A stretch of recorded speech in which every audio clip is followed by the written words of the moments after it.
Hi, I'm Wong, President of Northern Michigan University. Are you ready for some cat chat?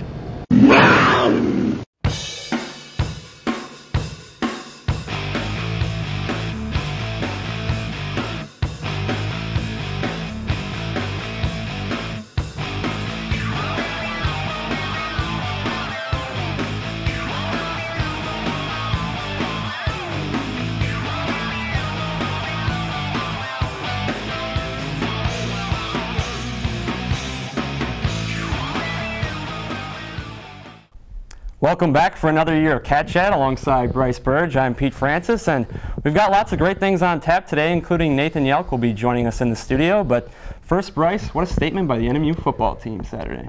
62 points is just amazing. It's hard to even find a word to describe the beatdown that a 62-0 score. In fact, I'm just stumbling over my words trying to describe it. But it was a great statement game for the Wildcats this week. They really showed that not only that they could play in the tough games in the second half last week against Northwood, but they were able to show that they were able to get it started in the first half. In the first quarter, we scored 27 points in the first quarter on 4 touchdowns. We missed that extra point, but that happens sometimes. We had 48 by half, and 532 offensive yards is just something to be in awe at. We were there, so let's go to the highlights. Bernie Anderson and the Wildcats looking to pick up their first win of the season as they host the Tiffin Dragons, and the Cats were fired up for this one. We'll get it started early in the first quarter.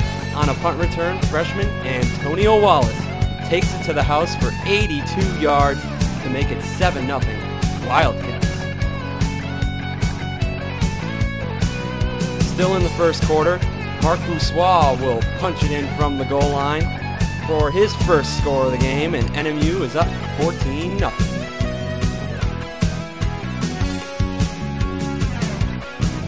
And the Cats kept it going on the ground. Brandon Smith would make it 20 with this 20-yard run.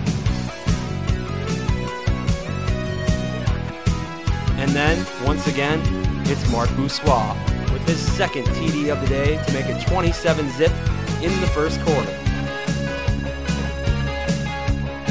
To the second quarter, it's more of the same on the ground as Antonio Wallace finds pay dirt once again.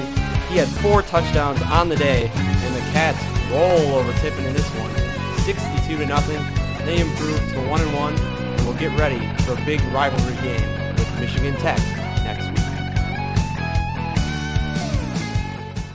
An unbelievable all-around performance by Northern, Bryce.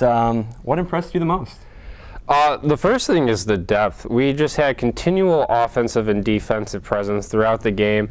To be able to score that much, we're obviously going to put in our second and third stringers, and just for safety risks and stuff like that, and make sure that everybody gets some playing time, and to show that our bench was able to stick with their starters and keep them to only 2 first downs throughout the entire game is absolutely amazing. We had 3 running backs with touchdowns, Boussois, Wallace, and Smith, and they all showed that they knew what to do and they knew how to handle the ball. Our 1 turnover came with an interception. By Carter Kopak, but then he hustles back downfield and he makes the tackle. So that's something to be proud of, because that was really one of the few mistakes that this team had during that game, because they only had 2 penalties for a total of 9 yards. It's just impressive overall. Definitely. After a game like this, how far do you realistically think the Cats can go in the GLIAC? If they continue to play the way that they did today, I have no problem seeing them going far in the GLIAC.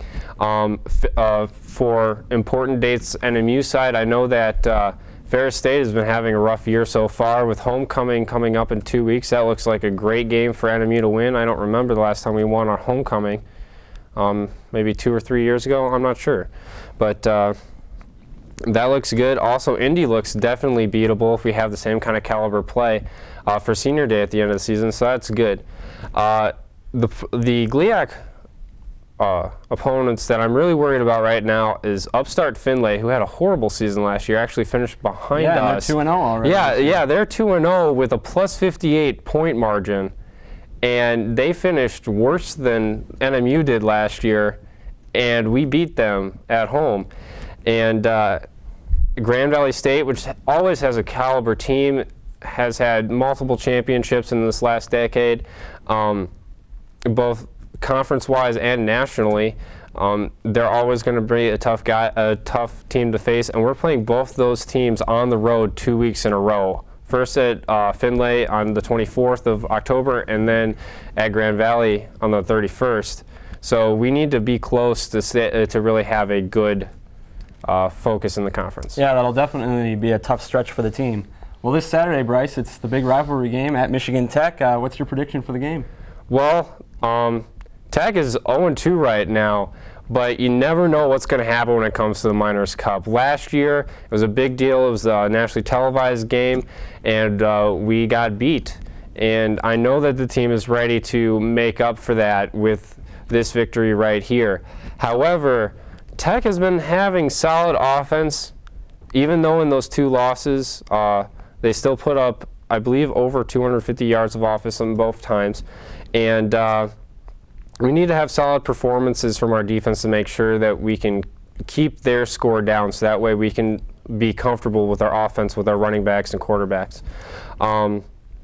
Another thing that we need to keep an eye on the defense is that we need to make sure that we start playing goal-to-go defense as soon as they hit the red zone. 5 out of 9 touchdowns that they have scored this year have actually come on plays between the 10 and the 25-yard line. So we need to make sure that they don't go for it as soon as they get on reach. All right, well, this past Saturday at the football game, Cat Chat got a chance to speak with NMU President Les Wong. Here's Nick Mancosi. Thanks, Pete. My name's Nick Mancosi. We're coming at you from the Superior Dome here in Marquette, home of Northern Michigan Wildcat football. In a few hours, your Northern Michigan Wildcats are going to be taking on the Dragons of Tiffin University. Now, I have a very, very special guest here by my side, the president of Northern Michigan University, Dr. Les Wong. Thank you for being with us today. Oh, it's an honor to be here, and thanks for having me. Now, from what I hear, you are a pretty big sports fan yourself. Is that true? Oh, I am. I love sports, and for me, it's a way to honor students and what they do well. Well, in that case, what would be your favorite sport here at NMU? Gosh, I don't know. I like them all. I have to tell you, I like women's hockey, our women's soccer. I'm sorry. I actually do watch the women's hockey team as well. And since this is sort of my first experience with hockey, my wife and I have become really big hockey fans, so that's been fun. Well, that's wonderful to hear. As you know, sports here at NMU are a very intricate part of the university. How do you believe the importance of sports is here at NMU? Well, I'm going to go back to my youth and not tell you a long, long story, but the only way I got to college was through a baseball opportunity. And so in many ways, being an athlete, student athlete, is like being an artist. It's like being a musician. It's a skill and a gift that you've been sort of granted. And the student athletes that perform on the field today or on the ice rink or out on the grass, that's something that they do well. And it's part of their identity. And I think it's important to the university experience. Wonderful to hear. Our state budget, as you know lately, has taken a lot of funds out of university funding throughout the state of Michigan. How does that play into effect here with NMU sports? Well, what we try to do is define for ourselves what the Northern experience is. And that experiences include not only varsity sports, but it includes club sports, it includes intramural. And so it's what we try to do is find the right balance so that academic work doesn't get jeopardized. But we don't live where students want to be monks anymore. They're not going to come here and live in their room, eat, sleep, go to class. I mean, they're here to learn outside of the classroom. And it's one reason why I'm just, without question, committed to a sports program at Northern, regardless of where the budget goes.